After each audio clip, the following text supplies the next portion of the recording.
बहुत समय पहले की बात है। मार्च या अप्रैल का महीना था। गेहूं कटाई का सीजन चल रहा था। गेहूं कटाई का सीजन भी चल रहा था। मेरे पिताजी तरबूज की खेती किया करते थे और उनकी देखभाल करने के लिए पिताजी हर रोज शाम को खेतों को चले जाया करते थे। एक दिन मैं और मेरा छोटा भाई, जो कि मुझसे 2 साल छोटा है, हम दोनों भाई भी खेतों में जाने के लिए पिताजी से जिद करने लगे। तब पिताजी हम दोनों भाइयों को भी साइकिल में बिठाकर हाथों में लाठी लेकर खेतों की तरफ चल दिए। खेत हमारे घर से 3-4 किलोमीटर दूर था।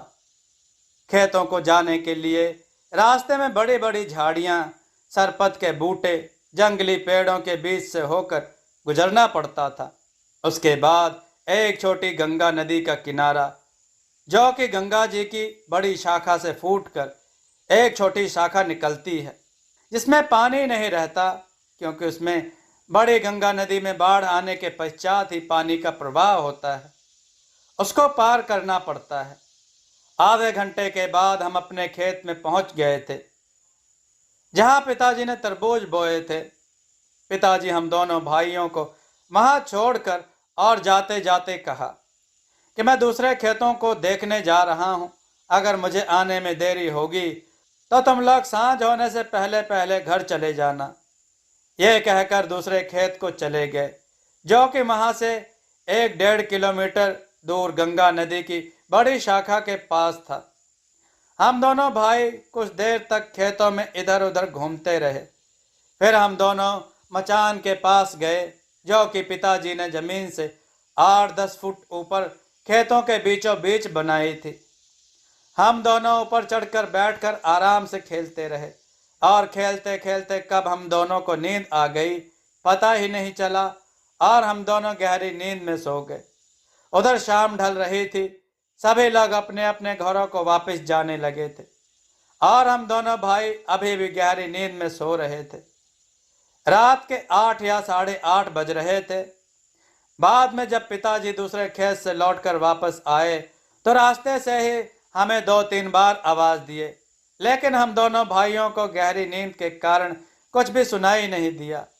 हम दोनों भाइयों की तरफ से कोई भी जवाब न मिलने पर पिताजी को लगा कि हम दोनों भाई शायद घर चले गए और पिताजी भी साइकिल लेकर घर की तरफ चल दिए। कुछ दूर जाने के बाद पिताजी को जाने क्यों ऐसा लगा कि हम दोनों भाई घर नहीं गए, यही सो ना गए हों। मुझे जाकर खेत में एक बार देखना चाहिए।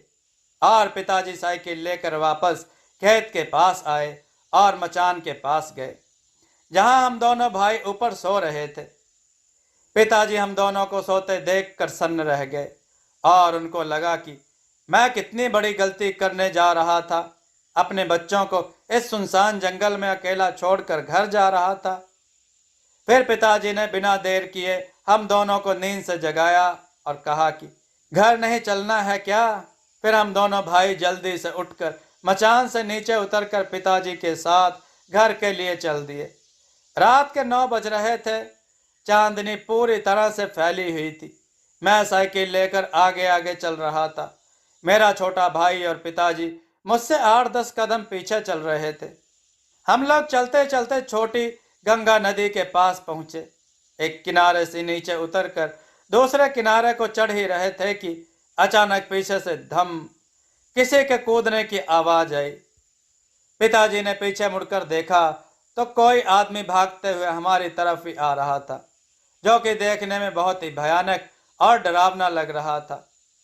उसने सफेद धोती, सफेद बनियान, सिर पर सफेद पट्टी, दोनों हाथों में भी सफेद पट्टी के बीच जलती हुई अगरबत्तियां बांधी हुई थी। वह मुंह से कोई मंत्र बुदबुदाते हुए देखते ही देखते हुए हमारे नजदीक आ गया। तभी पिताजी ने छोटे भाई को अपने पीछे छुपाते हुए अपनी लाठी ऊपर उठाकर तानते हुए कड़क आवाज में उससे पूछा, कौन हो तुम? और उसने कहा, महाराज क्षमा करें, महाराज मैं दुर्गा हूं, महाराज। और दोनों हाथ जोड़कर खड़ा हो गया। फिर पिताजी ने कड़क आवाज में पूछा, कौन दुर्गा? तो उसने कहा, महाराज मैं देवी दुर्गा हूं। फिर पिताजी ने पूछा, यहाँ क्यों आए हो? तो उसने कहा, महाराज, मैं रात्रि भ्रमण के लिए निकली हूँ। पिताजी ने कहा, ठीक है, आगे जाओ, लेकिन किसी को परेशान मत करना। पिताजी के इतना कहते ही वो जे महाराज कहकर तेजी से आगे निकलकर पुनः भागने लगा। दरअसल वो गांव के ही एक आदमी का भांजा था, जिसका गांव दुर्गापुर था। उसके घर वाले परेशान होकर उसका इलाज कराने के लिए हमारे गांव में उसके मामा जी के पास उसको छोड़ गए थे। उसके मामा जी उसे हमेशा एक कमरे में बंद करके रखते थे। उसकी किसी गलती के कारण माँ दुर्गा उस पर हावी हो गई थी और माँ दुर्गा ही यह सब कर रही थी। हालांकि वो किसी को कोई भी तकलीफ नहीं पहुंचाती थी, परंतु उनकी वेशभूषा और मुंह से हमेशा किसी मंत्र का जाप करना लोगों को डरावना लगता था। पिताजी ने मुझे आवाज दिया, बेटा, रास्ते से हट जाओ, इसे जाने दो। और मैं बगल हो गया।